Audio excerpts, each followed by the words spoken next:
There are going to be two gentlemen on either aisle who will have a microphone. If you have a question, please see one of them. They're both wearing ties and suits, just like me. I also want to make sure that we get at least one question from social media, so if our mic holders could let me know, that would be great. If you wouldn't mind just saying your name and where you're from, that would be terrific. Good afternoon. My name is Dr. Tish Stringer. I'm from Rice University. I teach filmmaking. Hi. Maybe I'm in a very different perspective than a lot of our panelists here because I find the discussion of consumers versus citizens a little off-putting, and the discussion of company interests versus creativity and innovation online a little off-putting. So like I said, I'm a producer. Net neutrality means I don't need a license to produce and distribute content as I do with a TV or a radio station. I teach filmmaking. My students use the internet today to distribute their films, build work portfolios, raise money, promote their screenings, submit to festivals, access and use archives for free use art. If the new rules favor large corporations, the little creative producers will struggle to make their voices heard. The airwaves, writ large, supposedly belong to the citizens of the United States, but we see them dominated by the same few large corporations. The same will be true of an internet regulated like other telecoms. Immediacy of a free internet for publicist publishing has been an incredible benefit for information sharing in cases of disasters and for social movements. I support net neutrality because I support a plurality of voices and free access to information as a cornerstone to a healthy democracy. As panelist McCullough stated, open internet and access to everyone is and should be the goal. Thank you. Thanks. And I should mention that if any of our panelists would like to respond to any of the questions, that one or any of them, feel free. So Mr. Culler, Mr. Youngblood, on that, anybody? Sure. Well, I just think the statements were well prepared, and thank you for voicing them. Creative expression and investment in infrastructure are two very, very different things, and they actually go hand in hand. So the more we invest in the infrastructure, and I keep using the very colloquial term more, better, faster, the more that you and your students who are doing awesome work at great Rice University, big fan, have the ability to do it. So thank you. Great. Sir. Howdy, I'm a student here at Texas A&M, and I've got a question for you. Sure. It's been alleged that the FCC yielded on its original pro-net neutrality stance after an aggressive astroturfing campaign put on by the lobbying industry for the telecommunication industry. Recently, via Washington Post editorial, Commissioner Pai publicly attacked a research project meant in part to measure and identify astroturfing campaigns on social media. So in a procedural sense, how can we, the consumers, trust the FCC and its decisions when folks who work to help us understand the potential forces behind those decisions are publicly attacked by the FCC leadership? That's a great question, so I'll go ahead and tackle it because I was there. So in the context of the FCC's open internet proceeding, we took meetings from a wide variety of people, and anyone who wanted to meet with the FCC, in particular my office, was free to do so. I have a long-standing open door policy from the minute I had the privilege of serving as a commissioner. Folks have emailed, tweeted, called me, and have been in my office relatively soon thereafter. You can certainly look at my statement on the NPRM that we adopted. In terms of process and in terms of substance, I didn't necessarily share the view that that was the best way to proceed, especially because I think that broadband is a critical part of our nation's future economic success, and that's why I wanted to make sure that we have a very open, a very transparent regulatory administrative proceeding, and we adopt the right rules in the end. And that's frankly part of the reason why I'm here, is because I don't want to be sitting just in the headquarters at DC listening to people who have strong interests on any side of this particular issue. With respect to your question about the Washington Post op-ed editorial, the issue in that case was pretty simple. Do you think that the federal government, given our current genuine scientific priorities, should be spending $1 million on a project that is designed according to its own website to sniff out and to squelch what they call social pollution on Twitter? It seems to me Twitter is a great online platform for public discourse, and the last thing the government should be doing is funding ways to figure out how to minimize what that same website calls social propaganda. That's not something that I, frankly, as a citizen, let alone as a commissioner, who genuinely loves the First Amendment and free expression, wants to countenance. Good morning. My name is Lauren Dubois, and I'm with the Internet Innovation Alliance. There's been a lot of debate this morning about whether telephone regulations, the so-called Title II rules, should apply to broadband providers to prevent them from creating fast lanes on the internet that could favor some edge or content providers over others. And I wanted to get your thoughts.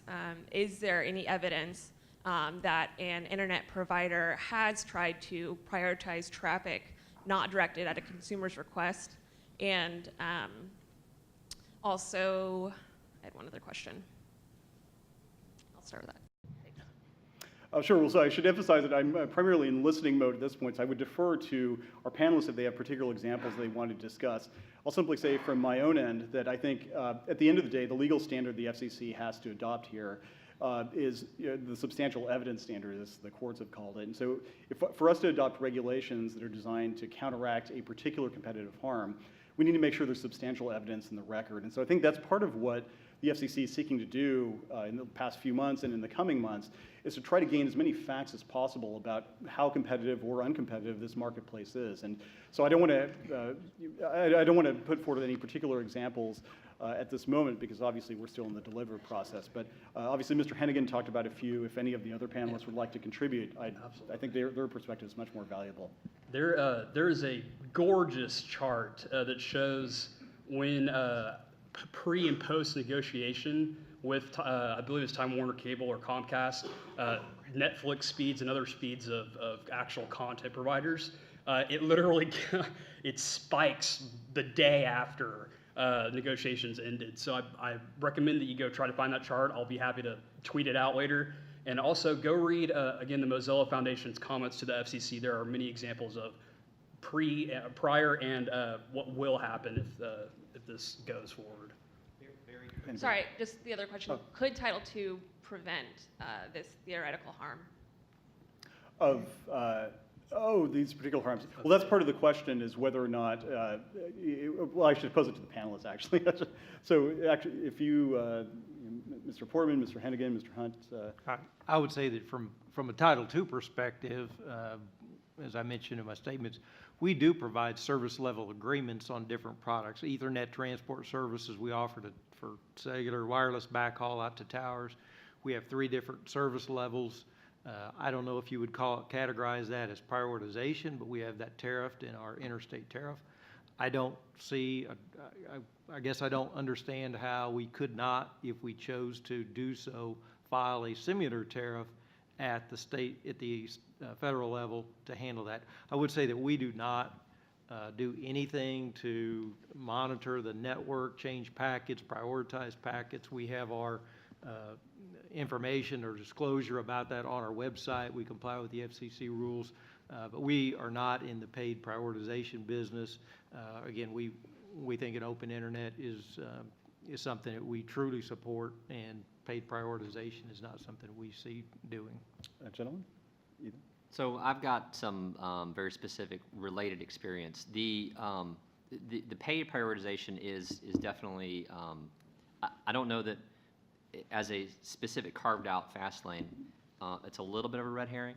What is really happening is technically not the same, but it has been going on for 15 years or so that in my direct experience.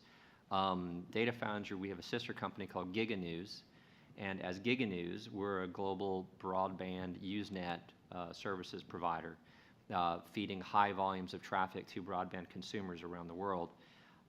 So we have been in a similar situation to Netflix, well before Netflix was around, where we had high volumes of traffic that we had to get to end users globally. And through this experience, we found that there were some very specific carriers, some very specific internet access providers who were incumbent monopolies typically, or came from an incumbent monopoly background, who very much appreciated the power that they had by having a relatively immobile eyeball customer base on their network. And what they would do is they would not upgrade capacity with peers, and they would allow congestion to occur at peering points. And when a company like us, who wanted to provide a high quality service to our customers, we had to find a path out of all the variety of paths to them. We had to find one that happened to be uncongested at the time. And they would, it was a sort of a balkanization. These would shift and go away. And the only way that we could ensure that we would provide high quality service to our customers was if we went directly to that carrier and bought direct access to their customers. So this has been happening. AT&T did this extensively in the early 2000s, back when Comcast was exclusively behind AT&T after the Comcast buyouts of the AT&T old cable networks. Internationally, Deutsche Telekom, France Telecom, Telefonica are the classic triad who do the exact same thing. And yeah, I've met senior executives at Deutsche Telekom who talk to me how they frame this practice and how they execute on this practice. So what we saw with Netflix between them, Verizon, Comcast, and AT&T, previous incumbents or incumbent monopoly histories, they know how to take advantage of a relatively immobile customer base to strong-arm content into paying them for access. So I appreciate that the Greater Valley Telephone Co-op doesn't do this, but to echo Joe's point, why not? Why not take advantage of the power that you have? Where your customers going to go? So this internet fast lane is really, it is happening. It has been happening. It just happens in a slightly different way than the terminology would lead you to believe. And I'm sorry, I'm going really long, but the question was, how will Title II affect this? Well, Title II will not affect it in any way, shape, or form from a onerous regulatory perspective where you'd have to file paperwork to prove that, you know, I don't have a fast lane or what have you. The way Title II would fight this is what we saw when we were trying to reach broadband customers in, say, France or the UK, where they had Title II style deregulation, shared last mile. In France, we saw very high throughput years and years ago, well before America saw the same kind of fiber to the home. And we didn't have any problem getting to them. And the reason was there was competition at that last mile. And when you had, with a French ISP who had a customer base, they actually had to make them happy. Because if they didn't make them happy, they could change their providers at the drop of a hat. They'd say, oh, shoot, my GigaNews is slow. Let me fire my ISP and get a new one tomorrow, and now my GigaNews will be fast again. So Title II solves the problem through consumer choice, or shall we say citizen choice. I like that word, citizen. It doesn't solve it through onerous and heavy-handed micromanaging regulation. Mr. Portman, did you want to say something about that, or? Well, first, all of our customers are beloved by Alamo Broadband, and we hate to see them go anywhere else. We actually do everything in our power to make sure we can deliver what they need. The few times that we've had to let people go, even when they had no alternative, is there's just no way to work out a product that we could deliver to them that would satisfy their needs. And unfortunately, that's just the facts of business. One of the things about France and Germany and England and all those other European countries is the density of population per square mile. It's got to be at least an order of magnitude more dense than, say, Southwest Texas. So bringing a shared infrastructure into into cities that have tens of millions of people seems to be a lot more feasible than bringing it into a freshly new incorporated city of Sandy Oaks of 1,300 homes. While, like I said, I support the idea in theory, I don't think the practice is going to be possible. Back to prioritization, I wanted to talk about that. Prioritization is something everybody does. You just don't get around it. As a matter of fact, I'd be willing to bet that you prioritize VoIP. You don't? We don't offer VoIP. Okay, but well, we don't offer it, but we prioritize it because a lot of our customers have service with other companies like Vonage, and they mark their packets as VoIP, and we honor those markings and give them priority because we want our customers to have a good experience, even though it's not our particular product. So we're forced to do some prioritization just based on the fact that the network at any given time can be subject to a DOS attack. We had one this morning, 800 megabits per second, lasted 11 minutes. Now, we have 2 gigabits of connectivity to the internet, but you stick 800 megabits per second on one leg and things are not going to go right. But with prioritization, voice service was uninterrupted. So it's a fact of life that we're going to have to do some sort of massaging or managing of the network in order that the most important applications, and I consider VoIP important because we have customers out there that all they have is a VoIP phone line for 911 service. So if they need to get a hold of fire or sheriff or whoever, we want to make sure that it's going to work. So prioritization exists, will exist, and I think is going to continue to exist. But it doesn't need to be the kind of prioritization. We don't do it to put extra money in our pocket. That's the kind of things that we see from the large major providers. They say, hey, I've got 10 million customers. Okay, Mr. Netflix, you want to reach my customers? You pony up a little extra. I think that is wrong. So before we go to the next question, I want to make sure we have a chance for at least one person on Twitter to ask a question. If our folks can just let me know if and when we have a question. But first, let's go to the gentleman in the middle of the room. Thank you. My name is Bill Kelly. I'm here from Houston, Texas. And I noticed, by the way, that the duopoly in Houston is not represented here. We have Comcast and AT&T. And the comments of Mr. Hennigan resonate with me because I'm on the board of this high-rise community of 200 homeowners. Mm-hmm. And I have negotiated with both AT&T and Comcast over our services. We had bulk services that we've now canceled, by the way. And we now own, for the first time, the cable inside our building, the coaxial cable. Where I live is in the Montrose area, where we fill most of a city block. 2 of the streets that are on that block, one of them on Kipling Street underground, is fiber optic cable for AT&T. On Yoakum Street, another street that borders our community, in the telephone lines or the poles is fiber optic cable for Comcast. So it's not the last mile for us. It's like 30 yards or something. And we even offered to share the cost of bringing fiber into our buildings, and we've gotten stiff-armed on that. The other thing that I've noticed in the Houston area is just 2 blocks from us now, they're building a 30-story high-rise rental building, and there's 12 cranes I can see from my balcony. I mean, the boom in building is everywhere. And I've called and inquired, are they putting fiber optic in the new buildings? And the answer is no. They're putting copper in them. In other words, the new technology is not going into the new buildings. And I think the FCC should look into that and find out what's stopping this duopoly from doing that. And by the way, the service in our buildings is not good on Comcast. We get constant buffering on Netflix. We get congestion at certain times of the day and you can't get on. The internet freezes up.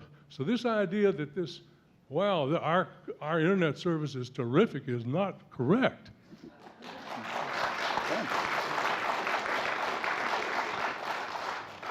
Would anyone like to comment? I think you should talk to a WISP. If I were in Houston, I could get you service. Okay, this gentleman's going to ask a question, then I do have 2 quick Twitter questions to share. Great. Okay, and this is more of a comment than a question. I married an Aggie a couple weeks ago. And we moved Congratulations. Thanks. Yeah. We moved to a place a couple miles from the DFW airport, and I had one choice for my internet, and it wasn't the bandwidth I wanted, and the previous resident, the address had committed fraud, so I had to go into the place to get the internet. It took me about 2 days to get internet. and I'm not satisfied with the service. My electricity, on the other hand, I had a million choices, you know, I took less time, I had more choices, and I want my internet to be more like my electricity. I think the companies will provide that if it's more like the electricity. Anybody? To thank Chairman Nelson, when I have the opportunity. You're welcome. In terms of Twitter, we have two questions, one from kind of each side of the debate. The first one I think would be better geared towards Mr. Portman and Mr. Hunt.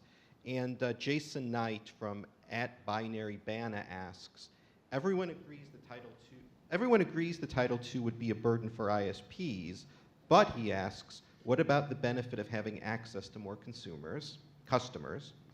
And then for, I think this would be best for Mr. Hennigan and Mr. Youngblood, Mike Wendy asks what the people favoring Title II specifically want and lists a number of statutory provisions, 201, 202, 203, 208, 222, 251, 256, et cetera. So those are the two questions we have from Twitter. So why don't we start with the first one, which was to Mr. Portman, Mr. Hunt? I think they would be the best ones because the questioner is saying everyone agrees this is a burden for ISPs, but what about the consumer side of it and the benefits of access? Sure. Well, you know, again, I think the issue you bring this up as well is how do you move forward in the broadband world? And the question is, you know, will Title II generate additional companies to go out and compete with the duopoly? And you have to ask that, when you answer that question, I don't believe you can say that Title II will spur new companies to go in and compete in your marketplace. So the concept of Title II is going to provide more customers. I don't see that happening, and I certainly don't see Title II generating private capital to go into a fully regulated environment to deploy and compete with multiple providers that are in that service already. Mr. Portman, any comment on that question? Would you mind repeating the first part of the question? The questioner says everyone agrees there would be burdens on ISPs from Title II, but what about the benefits for consumers? Well, in our particular service area,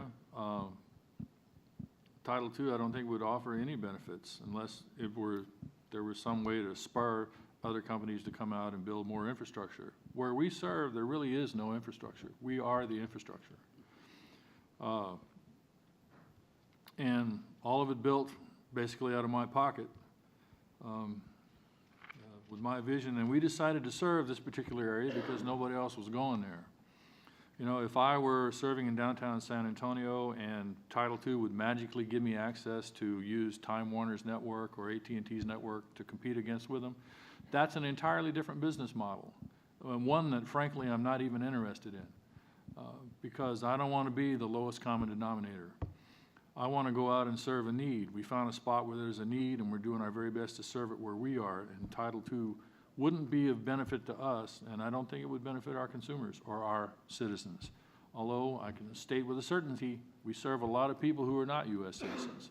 So I don't think Title II would benefit either side of the equation in the area that I service. If we turn briefly to the second question to Mr. Youngblood and to Mr. Hannigan, which are what particular provisions within Title II, 201, 202, et cetera, would you support or not support? Please go ahead. Again, I'll defer again to the Mozilla Foundation's in-depth analysis on this.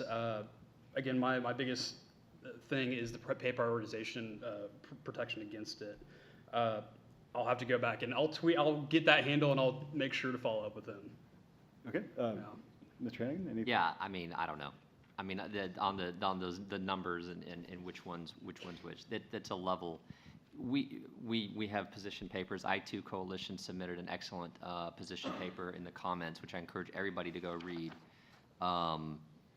You know, but what do we want out of Title II really is ultimately consumer choice as a replacement or in lieu of regulation to specify what the optimal internet access is for everybody. Okay. And do we have another question from the audience? Right Hi. Hi. So I'm all the way from New York City. Luckily, I'm here. From New York? Wow. From New York, but luckily I'm here working on a master's in computer engineering. Oh, I thought you, I was going to be very flattered you came here just for us. This No, is great. Maybe. So I understand the concerns and the things that it takes to manage a network. But in New York City, we only had, well, where I live, I only had a choice of Cablevision as a provider. And that's in New York City. And now coming down here, at my house, I only have a choice of Suddenlink. What's to protect me from being extorted by them to slow my speeds and to increase their price? I mean, when I go through the Suddenlink server to connect to a website, I'll average 30 megabits per second. I'm paying for 55. Now, my roommate can go through a VPN and get that 55. Why would I have to pay for a VPN to get this increased speed that I'm already paying for?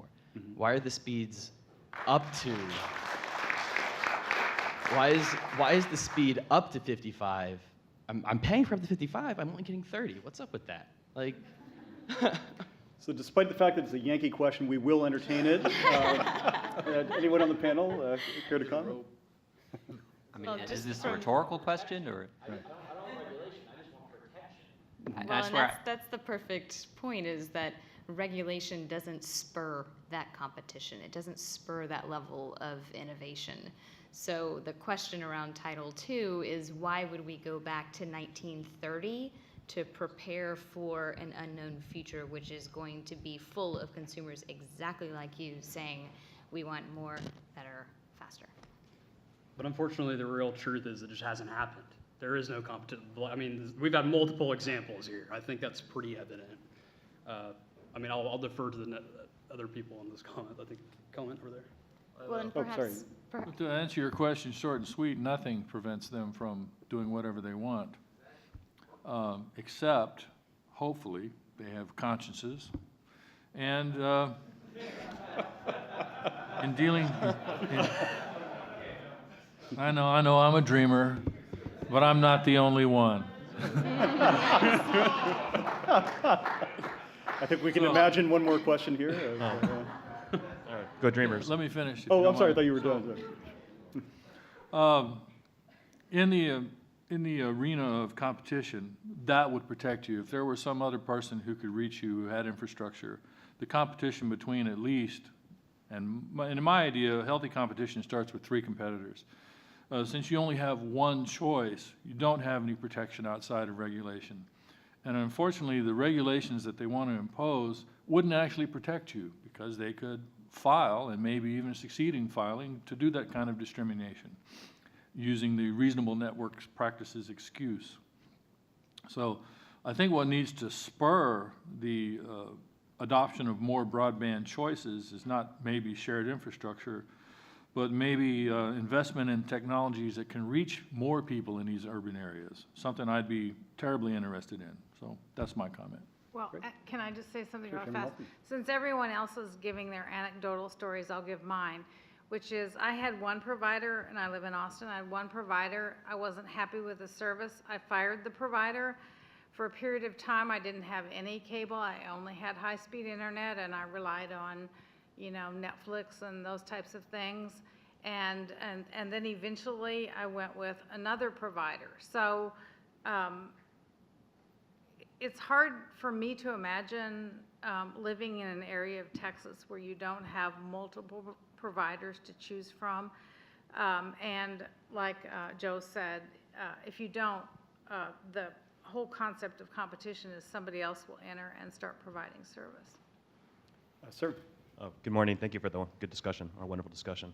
My name is Dr. Justin Carlson. I'm the president and CEO of a 3D data cloud community, and we're going to start moving gigabytes of data very frequently.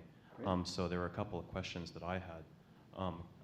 Mrs. Nelson, Chairman Nelson, making sure we ask the right question, and then Joe Portman about prioritization, and Dr. Heinigen about where we are in terms of access to internet.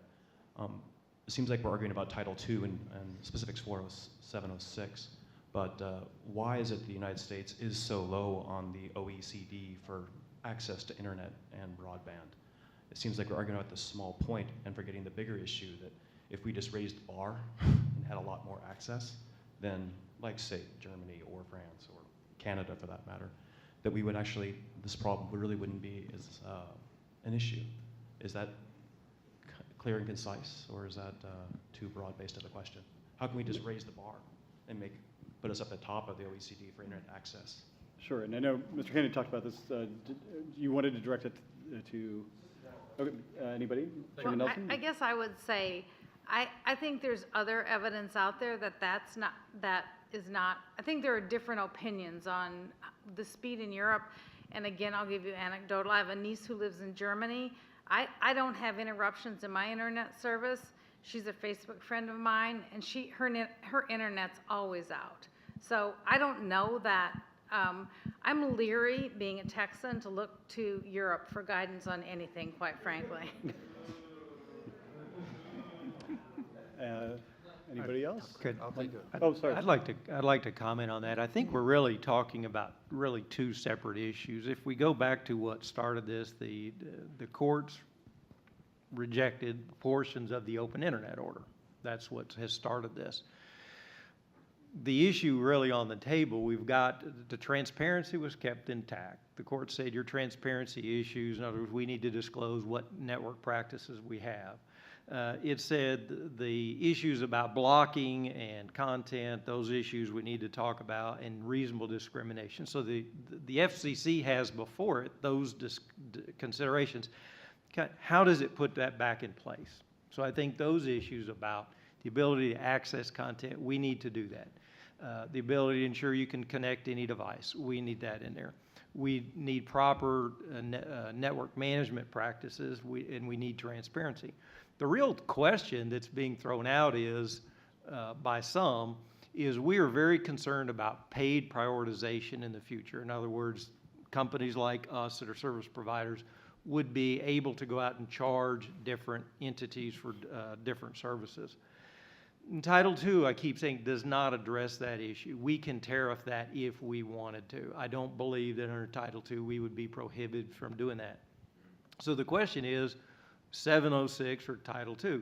I believe the FCC can take Section 706 and put in all of those safeguards that were described in the Open Internet Order and address paid prioritization under Section 706.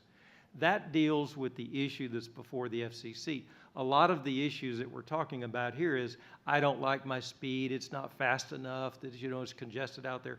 That takes the investment of private capital by companies like GVTC and the others to be able to go out and expand the network, put fiber out there. Those are issues that we as companies want to do, be able to do. No one likes to be able to, have customers call in and complain and tweet about your poor service. That's not in our best interest. Title II will not fix and encourage the investment in the network. That, I think, is the difference that we really need to talk about. Title II will not do that, and you can use 706 to address paid prioritization, the open internet issues, and we can move forward as an industry and set this beside us and move forward. Mr. Portman, did you want to say one final word on that? Mostly what he said. Why America ranks so low in the global internet speed issues? Like, was Hong Kong's #1 right now? What's the square area of Hong Kong in square miles? Something like 100. How big is America? We have the same population as Hong Kong, and was it 1,200 times the area? Somewhere around there? Maybe 1 million times the area? Part of the problem is that if you measure it as a whole, then yes, America may rate lower. Some areas are very difficult to serve. Part of the problem is that in Hong Kong and other companies like France and Germany and England and Italy, those all started off as nationalized telephone companies. And all that infrastructure was built with nationalized tax dollars. And then it was opened up to competition. That didn't happen here. So I'm informed that the time for audience questions has run out. Unfortunately, we're going to have to wrap up the forum, but I do want to emphasize what I said in the housekeeping remarks, that if you do have other questions, comments, concerns, You can always file those with the FCC in the Open Internet docket 14-28. You can find it on the FCC's website, fcc.gov. The hashtag is obviously going to be out there as well, and so we'll try our best. Hopefully our panelists can take a look at those too when they have a minute. We'll try to keep this conversation going. But I do, unfortunately, have to wrap it up. I do want to say, once again, thank you to our panelists for taking so much time out of their busy lives to come here and talk about this important issue.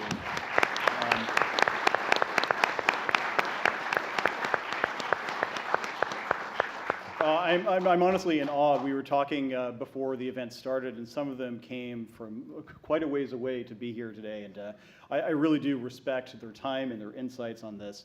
And this particular issue is so important. We were talking before about how in the old days, before the era of the smartphone, it's hard to imagine how we were connected with each other. You know, had a few broadcast channels, there's no internet, you had a telephone line, et cetera. But now, with the advent of smartphones and this always-on broadband connection, I think, as I said in my opening remarks, that broadband is really becoming inextricably intertwined in American life. And that just heightens the importance, honestly, about this issue and what the FCC is going to do on it. So I want the audience to know, the people watching on the live stream to know that I value your input, the input of our panelists. I hope that my colleagues and I work collaboratively in the future to come up with a regulatory framework that protects the American consumer's broadband experience going forward. And I think it's absolutely critical to keep that conversation going.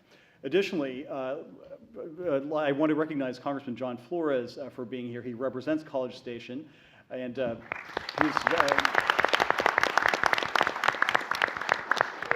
now, typically in Washington, the agency bureaucrat should pay respect at the very beginning of his remarks to his congressional overseer. I hope you'll accept my apology for the oversight, Congressman, but we do value your representation of the district and your being here today.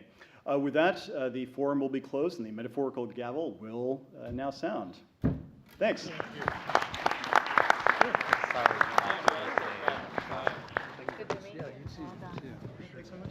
Thank you so much for, I really appreciate it. Good to see you, and good to meet you soon. Next time I come down to Austin, I'll for sure swing by. Please, yes, and I'm going to be there on the 27th. Don't worry about it. You will. Perfect. I'm sure we'll see you. Help mom Yes. Thank you. Thank you so much for inviting me. What a pleasure. What a pleasure. Thank you so very much. More, better, faster. Thank you. I like that. I like that. Thank you so much for being here. My undergrad was in advertising, so if you say it quick and say it 5 times. Nice. Pleasure. Thank you so very much. Yeah, it's great. Hi. Thanks so much.